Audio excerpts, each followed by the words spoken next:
Welcome to a very special holiday version of the Kennedy Saves the World Happy Hour.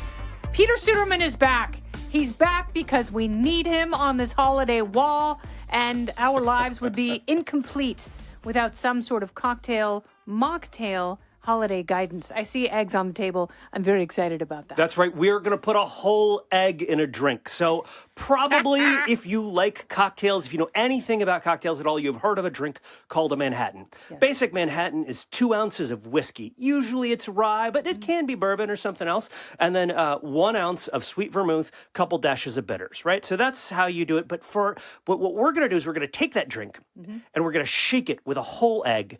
And because we're shaking it with a whole egg, we're also going to increase the amount of vermouth and do a couple of other things here. But the whole egg is going to turn this drink into a category, a type of drink called a flip.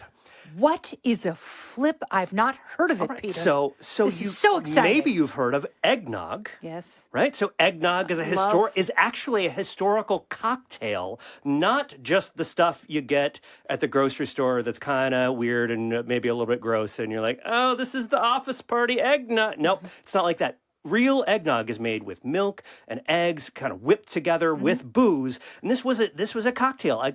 We talked about apple brandy, which our founding fathers drank when I was here for Thanksgiving. Eggnog was a cocktail that our founding fathers whipped up, sometimes in gigantic batches for themselves. This is a great batch drink. But this is you can think of a flip then as a kind of single serve version of eggnog that just has an egg and does not include milk. Or sugar. But in this case, we are going to get some sweetness from the sweet vermouth, because sweet vermouth is a fortified wine. What is fortified wine? Something that hobos drink. Yes, something that hobos drink, because it's port, it's sherry, and it's vermouth.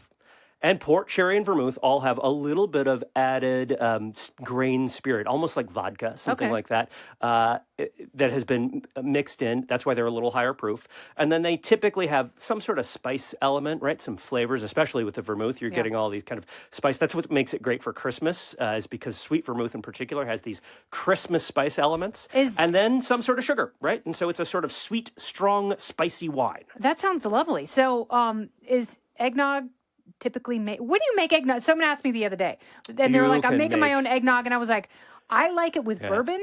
But when I was growing up, our neighbor always made it with rum. Yes. So rum, whiskey, I should say, and brandy are the 3 most common spirits that you see in it. Interesting. But when I make eggnog that is built out of the idea of a cocktail. And so I will, for example, take a Negroni. Or a Manhattan. And what about Cynar? You love Cynar. With Chinar, yes. It's actually pronounced Chinar. Dang it, I wrecked everything, Peter. I know I'm not supposed to correct your pronunciation, but in this case, Chinar. no one knows this. Know. It's like it's a Chinar, yeah. So I take, right, like if you think of these recipes, it's going to be sugar, eggs, milk, and then some booze, right? And maybe it's just brandy or just rye whiskey or something like that. What I do is I take that booze portion, that alcohol ingredient portion, and instead of just putting one thing in, I put in several different ingredients in the kind of ratio of a cocktail. And so you can do that with a flip too, and you can make a Manhattan flip. And that's what we're going to do today. Let's see it. So this involves, like I said, a whole egg. So here he goes. Here's Suderman. So there is absolutely no need to do the whole egg white splitting thing. You pull it out with your hand, nothing like that. Just a whole egg, right? Right over here. And then what you're going to do is you're going to do 2 separate shakes. Okay. Because when you get an egg, boy, it takes a lot of work really does. to integrate that thing. So you do like look at 10 Suderman. Seconds. It's like a shake weight. 10 seconds with no ice in it, right? Yep. Oh dear God. That's and then it's going to explode on you because you have a very fun shaker. You stay right here. Keep talking. Do we have some napkins? No, we're good. There we are. There's Devin, there's napkins, and as we were. Oh, it smells great in here. Okay, so that's the first shake. Better, right? And then you do another shake. You fill your shaker most of the way with ice.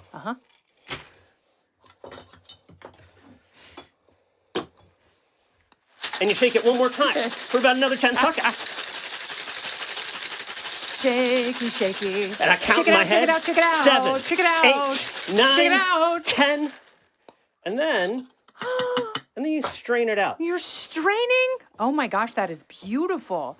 That is so creamy and frothy. Suderman, Computerman. I've never seen anything like it. Frothy, creamy, milky, eggy. It's not actually milky because it doesn't have, but it feels sort of like if there's milk, right? It has turned it into a kind of milky, sweet Manhattan. May I? You should try it. It's for drinking. Oh, it smells wonderful. That is so, considering the ingredients that theoretically are in there that aren't in here because this is, of course, a mocktail. This is delicious. And all it is a Manhattan shaken with egg. Now, the one thing I did is normally a Manhattan, like I said, is 2 parts rye whiskey and 1 part vermouth. Here, it's just equal parts. It's 1.5 ounces of vermouth, of sweet vermouth, and 1.5 ounces of rye whiskey, couple dashes of bitters, and then you put a whole egg in it, shake it. If you have nutmeg, if you have cinnamon stick, something like that, you should, grate a little bit of cinnamon or nutmeg on the top of this, give it, that extra holiday flavor. So you like grating the nutmeg. You don't like the shaky pre-crushed nutmeg. A fresh grated nutmeg. It tastes better. Yeah. It's like if you've ever had fresh squeezed orange juice, it's like you can get good store-bought orange juice. I'm not saying it's bad. Sure. I'm saying fresh squeezed orange juice, right? Like, especially if you put the oranges in your fridge first and let them cool down. So it's just totally cool. And right? Oh, it's so good. Right. But that freshness, you will notice it. It's small, and subtle, but it's real, and it makes a difference. And so just go ahead and grate a little bit of nutmeg over the top, or if you don't want to grate nutmeg, just a little bit of cinnamon, right? Even if you have a cinnamon stick, just put it in there. And what that's going to do is it's going to change your approach when you bring that drink up to your face, right, and put your nose in it, right. Part of the consumption of cocktails, it's not just drinking, it's smelling, right? Yes. And so I learned that recently. Right, it's like, in a way, like it's sort of like garnish, but it's also like, well, if you've ever, gone out on a date and put on some perfume, right? Yeah. The perfume is, you get that scent, right, before anything else happens. Before you make contact. That's right. Yeah. And so it makes a difference, right? It's sort of sensory enhancement. It's a sensory enhancement, that's exactly right. And cocktails are all about sensory pleasure.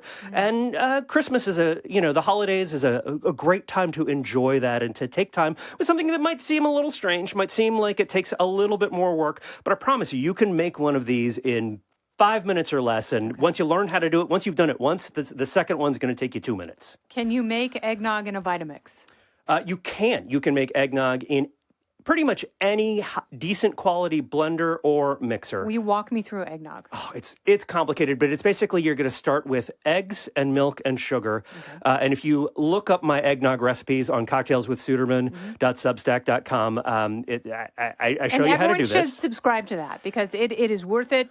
The drinks that I've made from his Substack are some of my very favorite of the year. But even a big batch eggnog won't take you very long. You're going to start with about a half a dozen eggs or so, and something like a cup of whole milk, maybe some heavy cream, and then some sugar, and you are going to whip them together for 2 to 4 minutes on medium until they're nice and integrated, but you haven't gotten sort of into a big meringue peaks, right? You want them to just be a fully integrated liquid. Got to be careful with the Vitamix. Don't go on 10. Yeah, then, because you can overdo it very quickly. Then all you do is you add booze and mix it in a little bit further. And then this is an important step. You want to bottle it in a glass bottle and leave it in the fridge for at least 24 hours. Don't drink your eggnog 5 minutes after you make it. You got to make it the day before, please. Okay. And in fact, the best time to make your eggnog is a week before, or 2 weeks before, or 2 years before. There are actually people, these are the crazy folks. The crazy eggnog theorists are like, no, the very best eggnog has been in my fridge for 5 years. Okay.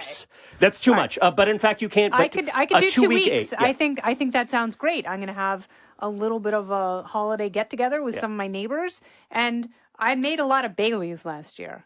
Are you a fan of the homemade Baileys? Yeah, of course I am. Yeah, it's really good. I love coffee chocolate, this sort of creamy stuff, right? And if you're going to put that in eggnog, you totally can. You want to make sure you do have some sort of kind of conventional spirit like rum or cognac or bourbon in there. And you might need to adjust the sugar down a little bit because homemade Baileys has some sweetness in there already. It does. So you're going to have to you might have to play with it just a little bit, maybe a little bit less of the conventional white sugar. I'm going to do it. Suderman, cheers to you and your family. Happy holidays, Merry Christmas, Happy Hanukkah, Happy Kwanzaa, Happy Festivus. Everything that you, your beard, your family, your dog celebrate, I'm here for it. Happy holidays, and may all of your cocktails be merry. And this one certainly is. This has been Kennedy Saves the World, the happy hour, along with Peter Suderman. I'm Kennedy. Listen ad-free with a Fox News Podcast Plus subscription on Apple Podcasts, and Amazon Prime members can listen to this show ad-free on the Amazon Music app. Oh, go ahead and leave me a review while you're there. I'd love to hear what you have to say. You've been listening to Kennedy Saves the World on the Fox News Podcast Network.